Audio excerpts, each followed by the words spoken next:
Nakuha ni Kai Sotto ang career-high rebounds para sa isa pang double-double sa panalo sa Yokohama. Miyerkules, ika-20 ng Marso taong 2024, ang double-double ni Kai Sotto ay nagsisimula ng tumambak kasama ang Yokohama B Corsairs sa B. League First Division. Sa likod ng namumuong tandem ni na ng MVP Yuko Kawamura at Kai Sotto, tatlong sunod na panalo ang B Corsairs matapos ang 84-69 panalo laban sa Toyama Growuses noong Miyerkules. Ang panalo ay may Yokohama sa 20-23, at habang ang B Corsairs ay may trabaho para sa kanila, sila ay 4.5 laro pabalik mula sa isang wildcard slot na may 17th laro ang natitira. Si Sotto ay naluluha mula noong kalagitnaan ng Pebrero at patuloy pa rin. Ang 7 feet 3 inches Filipino center ay naghatid ng isa pang double-double para sa Yokohama, na nagtala ng 16 na puntos at isang bagong career high na 14 na rebounds.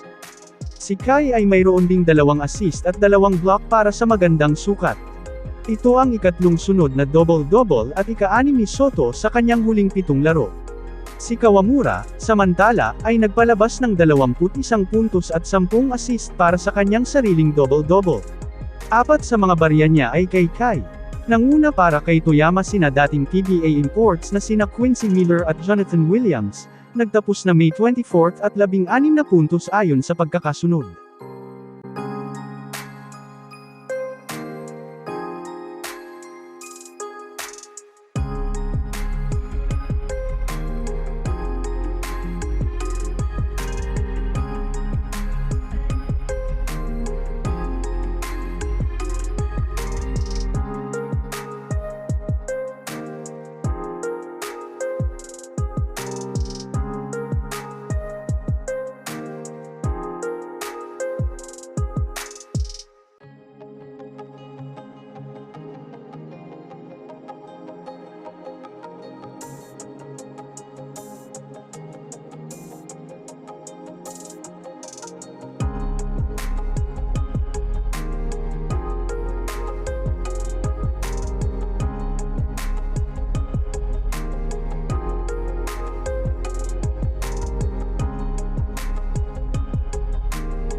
Huwag mo kalimutan mag-like and subscribe sa aking channel. Maraming salamat po.